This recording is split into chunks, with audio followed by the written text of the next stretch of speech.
Look, many people will tell you never make any predictions because what if you're wrong?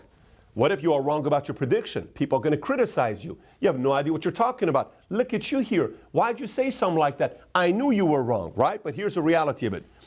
There is a reason why people continuously invested with a guy named Warren Buffett.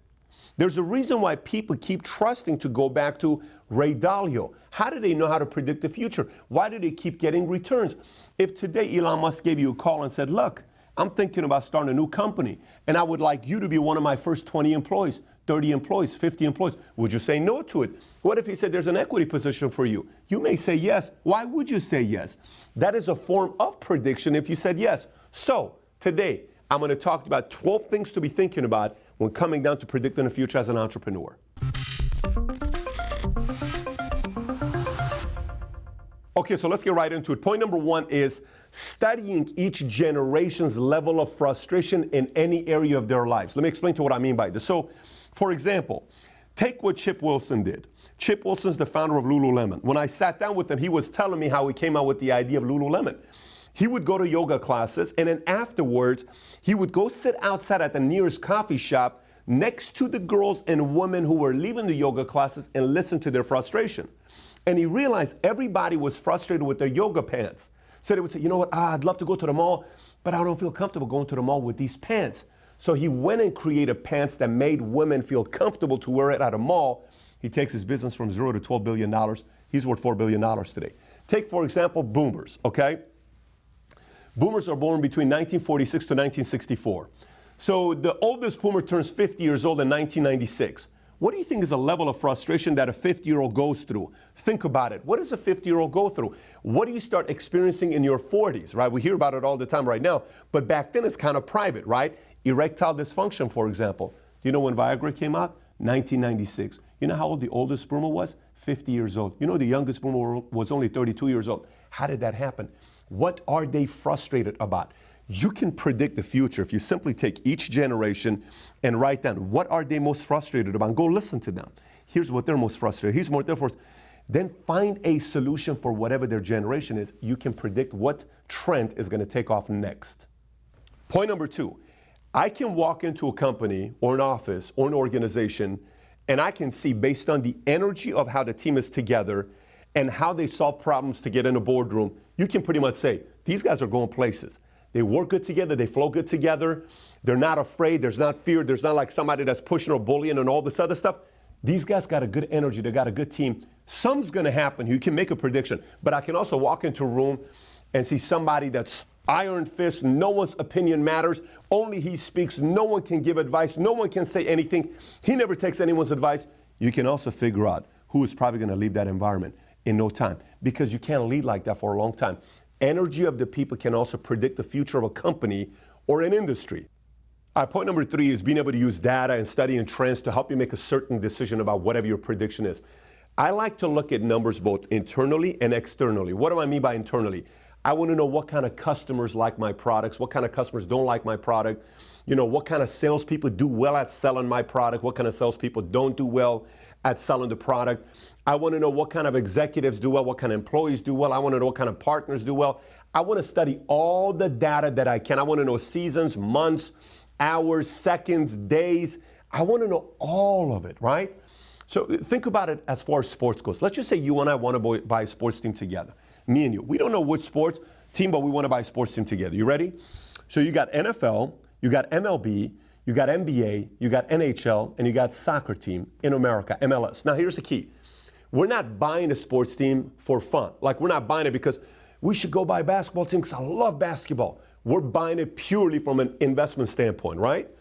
NBA, NHL, NFL, MLB, and soccer. Now, if we were to say solve for X, X equals we want the biggest return on our money. Which of those 5 things is going to give the biggest return on our money?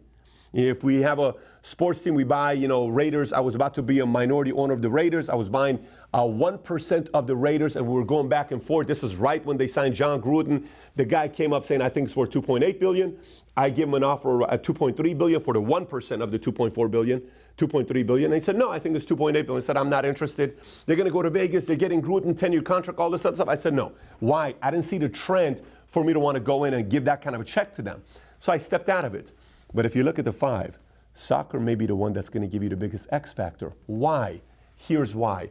Soccer is the only sport in America that we are not very good at. We're good at baseball, we're good at hockey, we're good at basketball, we're good at football, but we're not good at soccer. However, what's the one country that attracts the most immigrants around the world? America. And outside of America, what is the number one sport in the world? It is soccer. And immigrants are coming to America, and sports is about selling people on that sport. How many times were you not a fan of a sport? Somebody sold you on it. Babe, you got to watch this baseball game. Let me tell you what's crazy about this baseball game. So that's what you call a single. That's a double play. Look what you just saw. That's a balk. You never see a balk. That's a strikeout. There's 3 balls, this. Oh, I like baseball. I like football. That's a touchdown. That's this. So imagine all these immigrants are coming and they're selling people how amazing soccer is. How amazing soccer is. And every 4 years, the World Cup. Oh my gosh, amazing. One of my investors bought a soccer team just a few years ago for $40 million. It's worth over $200 million. 5x, right? But you have to study the data and the trends in every possible way to say, I think soccer team may be the best investment we may make. You may not buy it because you like the sport. You're buying it because it's the best investment. You got to study all the data of all the trends in every possible way for you to say, this is my prediction of what's going to happen with this industry. Okay, so point number 4 is a little bit different. Let me explain to what I mean by this. I can look at a company, go to a company, and find a product and say, what a boring idea. Oh my gosh, that's a boring product. Are you kidding me? This has been done before. That's all you're doing? Yes. But you can predict an organization's going places because they have an incredible leader who is serious, believes in the product, believes in the cause, believes in the mission statement. It's not just saying it because it's what you're supposed to write. Is 100% convinced that what they're doing is going to make an impact in people's lives, and they know how to develop leaders. This company's going places. You can predict that. Why? Doesn't mean all the time. But the risk is lower if you have an incredible leader that knows how to develop leaders. Why? Because it's so hard to find great leaders nowadays. It is so hard to find great leaders nowadays. There are many investors in the marketplace, VCs, private equity firms, that don't invest into ideas. They invest into a founder. They invest into a CEO. They invest into an entrepreneur because that person believes in leadership development. That person that believes in personal growth. That person believes in education. And that mindset bleeds into other people. This is why people banked on Jack Welch. This is why people banked on the way Andy Grove built leaders. This is why people banked on a certain group of leaders that knew how to develop leaders around them. That's leadership. So sometimes you can simply predict where an organization is going based on one great leader. Okay, point number 5 is something you're hearing a lot of people talk about with AIs and robots and all this other stuff. I'm going to simplify it for you. You can predict based on where an industry or somebody's going to take a big hit. If any skill sets start becoming automated, you can make a prediction on what's going to happen there. Skill sets become automated. So if you and I used to go to the airport and we would check in and we would get our ticket and now it's not, you can kind of make a prediction what's going to be happening within that field. If you used to go to a bank and you would talk to a teller, you no longer do because everything's on your phone, you can kind of predict what's going to be happening with, brick and mortar type of, structures that we would go to. It's going to be a different story.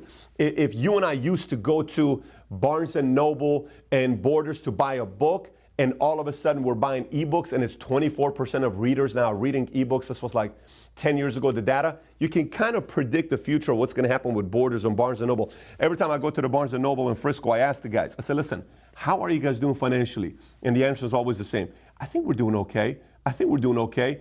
The other day, the lady's like, would you like to buy the membership of $25? And you're really not going to get a savings on this magazine you buy because it's only $4.99. I said, honestly, I'll buy it. I just want to make sure you guys stay in business because I want to keep these bookstores in business because I like bookstores. But the reality is, how much longer do you think Barnes & Noble is going to stay in business? Maybe 3 years? Maybe 5 years? Maybe 10 years? Would you really put $1 million of your investment into Barnes & Noble today? Why not? Because you can predict the future on what direction that industry is going to simply because things are being automated and it's being replaced by a robot. Point number 6 is kind of like point number 4, but a complete opposite. Let me explain to what I mean by this. Sometimes you look at a company, you look at an organization, you look at a team and say, you know what? I think they're headed in a bad place. Why? Because they just brought in a team member or they just brought in a CEO or somebody at the top that only solves every problem or solution to give themselves the credit and it's about them. And you say, they're about to lose their best talented people. And if they're about to lose their best talented people, that company may be going in a direction that is not going to be favorable to the investors and the people involved in that company. So sometimes you can make a prediction for a company that's going in a bad direction simply by recruiting the wrong leader to that company in an executive position. So point number 7 is really directed to the entrepreneur, to the CEO, the executive, is sometimes you got to leave your corner office and you got to kind of go and hear what people are saying. Let me explain what I mean by what people are saying. One is going on forums, online forums. What are people really saying about this? Going on Twitter and really hearing conversation and studying one keyword and just going and say, wow, a lot of people are talking about this.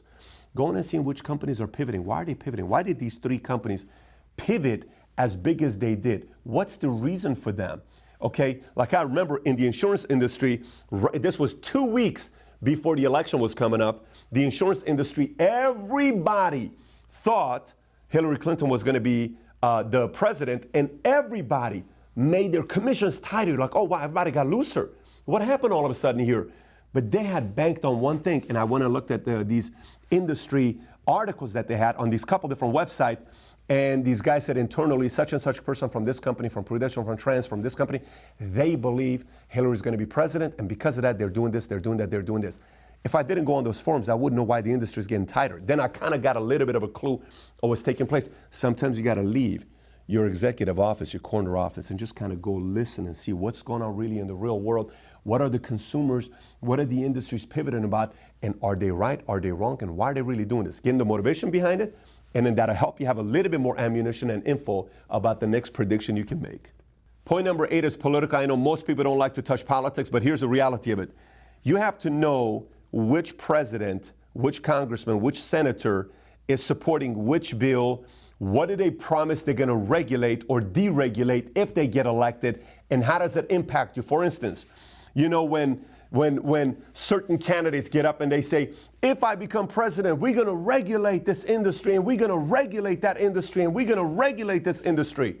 The consumer says, wow, I love that. They're going to over-regulate everybody. What that really means is they're going to help the bigger companies out, because over-regulation helps the bigger companies. You may say, why, Pat? Doesn't over-regulation hurt the bigger companies? No. Over-regulation helps the bigger companies. It's the smaller company that can't afford it to survive. So over-regulation actually puts out the smaller companies out of business. The bigger companies weather the storm because they got a lot of cash, they end up winning. Versus deregulation, when you hear a president say, I'm going to deregulate this. Every day I'm going to change a regulation, 2 regulations, 5 regulations, I'm going to deregulate. They're helping the small business owner out to be able to compete with the bigger guys.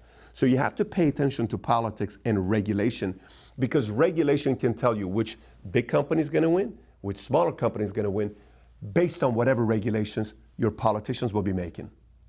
You know, point number 9 is kind of tough to explain, but I'm going to do my best to see if this makes sense to you. Sometimes there are companies that are so good, or individuals or leaders are so good at serving people and their customers, where the customer experience is so incredible that the customer wants to make sure that company stays in business. I don't know if this makes sense. Sometimes you can look at a company and say, these guys are going to be around for a while. As long as they keep offering customer service and experience like that, people are not going to let them go out of business. I go to a restaurant twice a week. When I'm in Dallas, I go to this restaurant twice a week. It's called Neighborhood Services. You know why I go there twice a week? Because they are so good at the way they treat me. They are so incredible.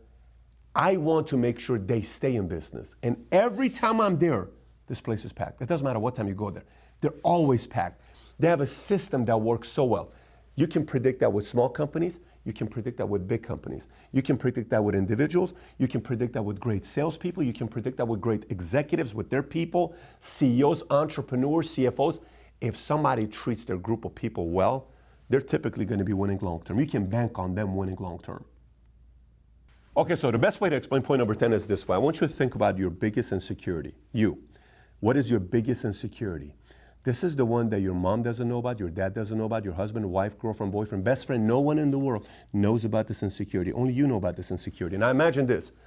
Imagine if right now, in the next 5 minutes, thousands of people on Twitter are going to expose your insecurity. What would happen all of a sudden? It'd be very different, wouldn't it? See, that same insecurity for us as individuals, everybody has, is the same as in a business. Sometimes we keep talking about how to predict the future, about, oh, make the best investment here, go out there and win over here. Sometimes some decisions are not about what gives you the biggest return. It's about what is a good decision to make so you stay in business, right?